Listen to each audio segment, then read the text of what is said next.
Assalamualaikum warahmatullahi wabarakatuh. Alhamdulillahirabbil alamin wa bihi nasta'in wa ala umurid dunya waddin wa ala alihi wa sahbihi ajmain, amma ba'du. Yang terhormat kepada pengasuh Pondok Pesantren Bina Insani, dan yang saya hormati kepada Presiden Pondok Bina Insani beserta staf Kabinet Mumtaz Kepengurusan, dan yang saya hormati dan saya sayangi juga teman-teman seperjuangan di Pondok Pesantren Bina Insani. Yang pertama, marilah kita panjatkan puja dan puji syukur kita kehadirat Allah Subhanahu wa taala yang mana telah memberikan kita nikmat Islam, insan dan hidayahnya selalu kepada kita. Semoga kita dapat selalu bersyukur. Apapun yang terjadi kepada kita, selalu kita bersyukur kepada Allah Subhanahu wa taala dan jangan pernah mengeluh, tetap semangat. Be yourself and never surrender. Dan yang kedua, salawat beriringkan salam tak lupa pula kita kirimkan selalu kepada baginda kita, pada Nabi besar kita, Nabi agung kita, Nabi Muhammad sallallahu alaihi wasallam, dengan mengucapkan lafaz salawat Allahumma salli ala sayyidina Muhammad wa ala ali sayyidina Muhammad, dengan harapan kita kelak bisa berkumpul bersama mendapatkan syafaat beliau di yaumil qiyamah kelak. Amin amin ya rabbal alamin. Baiklah, saya di sini selaku pemateri kultum kegiatan rutinitas kita di masa pandemi ini, kita ganti dengan kultum via online ya.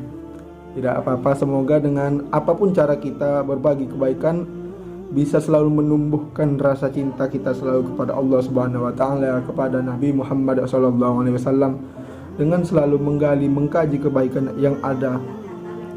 Sini saya akan membawakan kultum bertemakan poligami. Ya, di sini sangat menarik, di mana terkadang banyak orang yang menafsirkan poligami ini sangat sederhana begitu. Dan di sini dengan judul poligami itu tak selalu nikmat, teman-teman. Ya benar.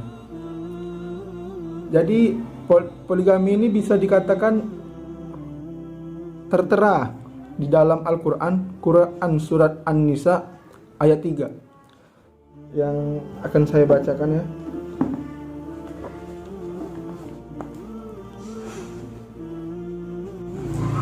Bismillahirrahmanirrahim.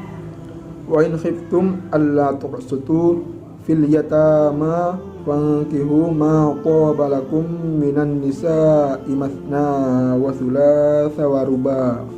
Fa in khiftum alla ta'dilu fawahidatan aw ma malakat aymanukum dzalika adna alla ta'ulu. Yang artinya, dan jika kamu khawatir tidak akan mampu berlaku adil terhadap hak-hak perempuan yatim, atau bila mana kamu menikahinya, maka nikahilah 4, 3, 2, 3 atau 4. Namun jika kamu khawatir tidak akan mampu berlaku adil, maka nikahilah seorang saja, atau hamba saya perempuan yang kamu miliki, yang demikian itu lebih dekat agar kamu tidak berbuat kezaliman. Jadi di sini bisa kita katakan bahwa poligami itu sebenarnya diperbolehkan ya. Dan ada tiga pandangan di sini mengenai poligami ya. Jadi ini agar kita kedepannya ketika memperistri ataupun bisa ke tahap yang lebih tinggi atau berpoligami ini tidak salah, teman-teman. Jadi ada tiga. Pertama, pandangan mengenai poligami itu sunnah. Nah, ini poligami itu sunnah karena kita tahu sendiri bahwa Nabi Muhammad SAW itu memiliki istri yang banyak, Pak. Relatifnya di antara manusia biasa ya. Sunnah karena perlakuan Nabi Muhammad. Namun keadilannya sering diabaikan. Banyak sekali kita menganggap bahwa poligami itu enak asalkan bisa adil. Jadi kata-kata adil di sini sering diabaikan tingkatannya gitu. Hanya karena dapat izin dari istri itu maka disebut adil. Salah, teman-teman. Jadi kalian adil itu maksudnya adil di situ dari hati, maksudnya dari nurani, semuanya harus adil. fisik, nurani, kenikmatan yang kita berikan, atau nafkah yang kita berikan harus adil. Jangan ada 1% pun begitu, atau ada sedikit pun kita menyakiti hati perempuan yang kita nikahi kelak. Jadi poligami itu jangan kalian anggap remeh gitu. Jangan gara-gara dapat izin dari istri langsung kita berpoligami, namun keadilannya tidak bisa kita terapkan. Yang kedua itu boleh poligami dengan syarat yang ketat itu tadi, bahwa poligami itu bukan hanya sekedar mendapat izin dari istri lalu kita baru poligami. Tidak seperti itu ya.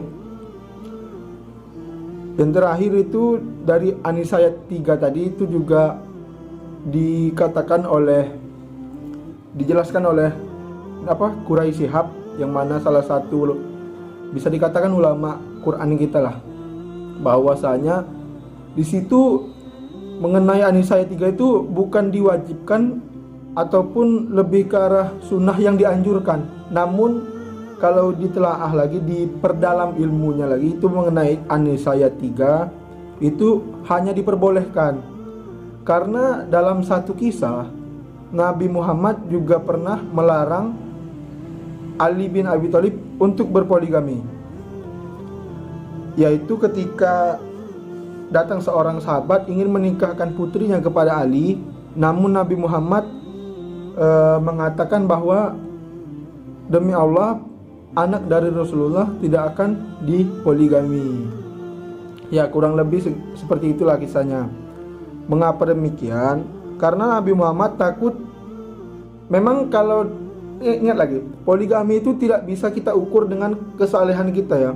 Karena hati perempuan, hati pasangan kita itu tidak selalu bisa kita ukur dengan raut wajah, dengan keseharian mereka gitu. Karena hati itu yang paling terdalam, teman-teman.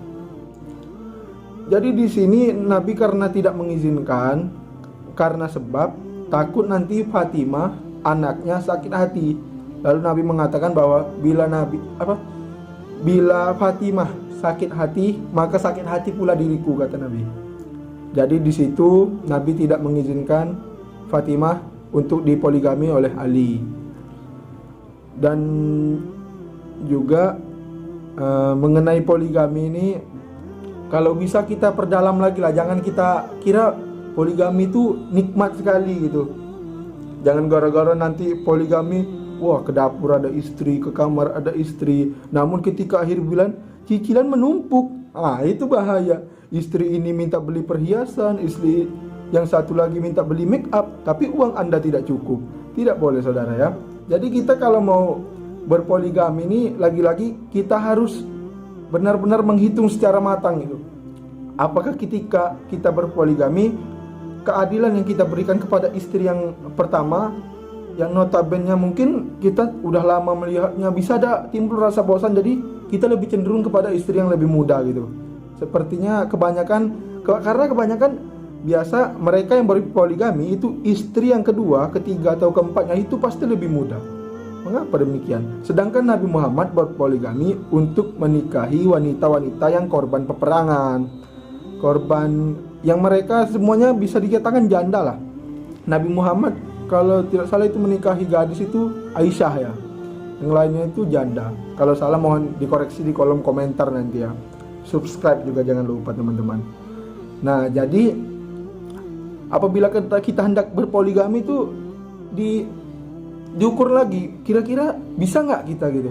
Kalaupun tidak bisa, jelas ada perintah di Al-Quran, bila tidak bisa 2, 3 atau 4, maka cukup 1 saja. Jangan kalian paksa dengan nafsu kalian ya. Nah, nanti kalau kalian paksa berbahaya, nanti bisa hancur rumah tangga kalian, ujung-ujungnya ke pengadilan agama juga. Jadi urusan. Jadi lebih baik kalian cinta yang satu itu, tapi sampai dunia akhirat, teman-teman.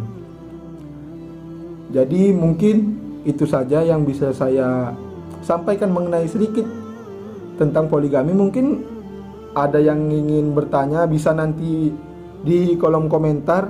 Kalau misalnya sempat bisa dijawab oleh para pemateri lain ataupun dengan saya sendiri melalui adminnya ya. Mungkin bisa kita, kalau misalnya nanti kita bisa bertemu, bisa lebih berdiskusi lagi lah mengenai ini. Kan banyak senior yang lebih berpengalaman, walaupun belum punya pasangan juga ya kan. Gak apa-apalah. Sekian dari saya, Alanda Aulia Bashir. Assalamualaikum warahmatullahi wabarakatuh.